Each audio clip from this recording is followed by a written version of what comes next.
Merhaba, hoş geldiniz. Kanalıma ve mutfağıma sefalar getirdiniz. Bugün yine patlıcanlı tariflerimize devam ediyoruz. Yine harika bir tarifim var ve çok değişik ama bu sefer börek arkadaşlar. Patlıcanlarımızı komple soyuyoruz. Başını, her yerini alıyoruz ve kabukların hepsini çıkarıp atıyoruz.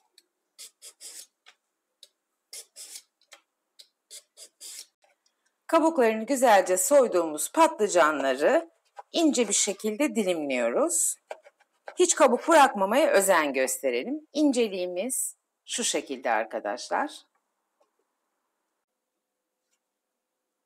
Patlıcanlarımızı ince ince dilimledikten sonra üzerlerine bir miktar karabiber, bir miktar da tuz geçireceğiz. Çok azıcık da zeytinyağı koyacağız. Fırınımı 220 dereceye açtım, ısınıyor.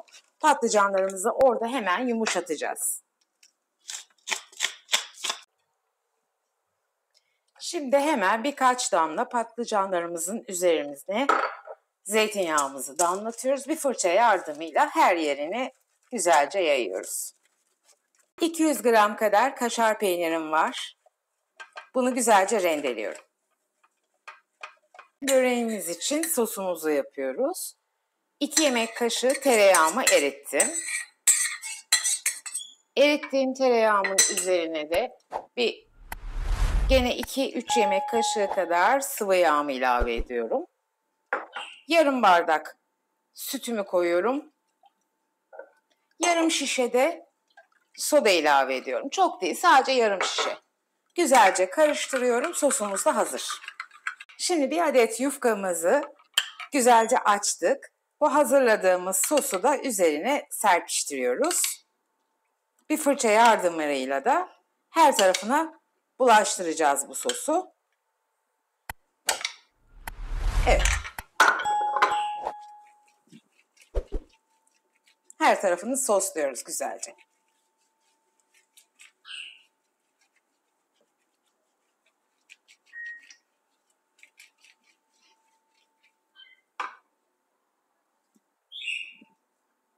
Şimdi sosladığımız yufkaların üzerine rendelediğimiz kaşar peynirlerini güzelce yayıyoruz.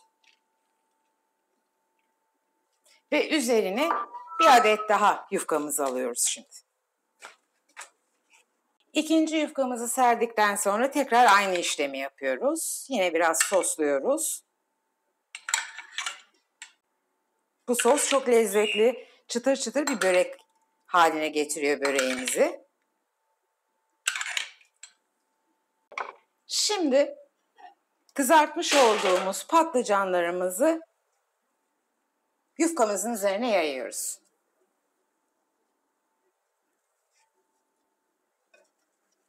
Evet. Tekrar üzerlerine kaşar peyniri yayıyoruz. Bolca kaşar peyniri serpiyoruz.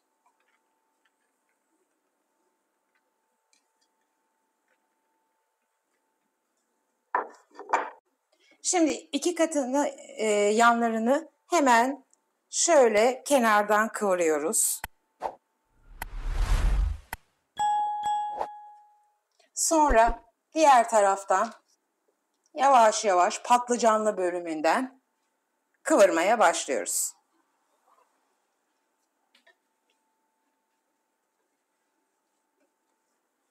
Görünüyor mu bilmiyorum. Böyle komple böreğimizi kıvırdık. Şimdi sıra geldi böreğimizi dilimlemeye. Şu kenarlarını hemen parmağımla içe ittiriyorum.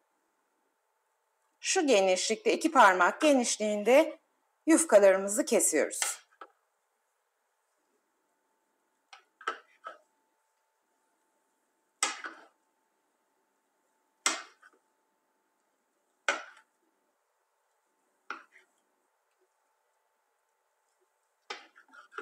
Kestiğimiz yufkalarımızı tepsimize alıyoruz. Şimdi yufkalarımızın üzerine yine hafiften bu sostan biraz sürüyoruz. Bu arada fırınımı 180 dereceye ayarladım. 180 derecede Her yeri kıpkırmızı kızarana kadar pişecek. Çok güzel, çıtır çıtır, lezzetli bir börek oluyor bu arkadaşlar. Hemen çok kolay, pratik.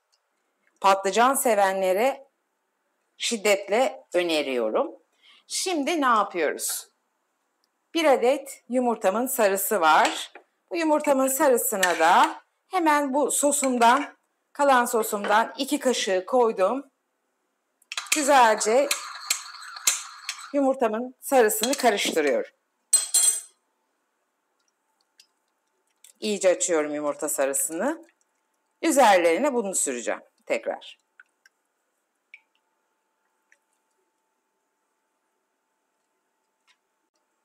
Varsa evinizde bir miktar susam, bir miktar çörek otu da koyabilirsiniz. Ben çörek otunu çok seviyorum. Çok da tavsiye ediyorlar şifası dolayısıyla. O yüzden çörek otu kullanmayı seviyorum. Böreklerimizin hiç beklemesine gerek yok. Hemen fırına girecekler. Şimdi üzerlerine dediğim gibi bir miktar çörek otu atıyoruz. Mis gibi de koku verecek. Evet, böreklerimizin fırına girme zamanı geldi. Fırına girsin, pişsin, görüşelim. Evet, böreklerim fırından çıktı. Servise hazır, afiyetle yenmeyi bekliyor arkadaşlar. Şöyle bir tanesini size göstermek istiyorum. Şöyle hemen iç dokusunu çıtır çıtır, çıtırlığı umarım duyuyorsunuzdur. Harika bir börek oldu arkadaşlar. Çok lezzetli, çok pratik, çok kolay, içinde patlıcan da olan nefis bir börek oldu arkadaşlar. Umarım bu böreği evinizde denersiniz, siz de afiyetle yersiniz. Deneyecek olanlara şimdiden afiyet olsun diyorum. Yorumlarınızı merak ediyorum. Lütfen yazın. Düşünceleriniz benim için çok değerli arkadaşlar. Sizler için çekiyorum bu videoları. Umarım severek izliyorsunuzdur ve deniyorsunuzdur. Bir sonraki tarifte buluşana kadar kendinize çok iyi bakıyorsunuz. Sevgiyle kalıyorsunuz ama videomu beğenmeyi, kanalıma abone olmayı ve bildirim zilini açmayı lütfen unutmayın. Hepinize çok teşekkür ediyorum beni izlediğiniz için. Sizleri seviyorum. Hoşça kalın.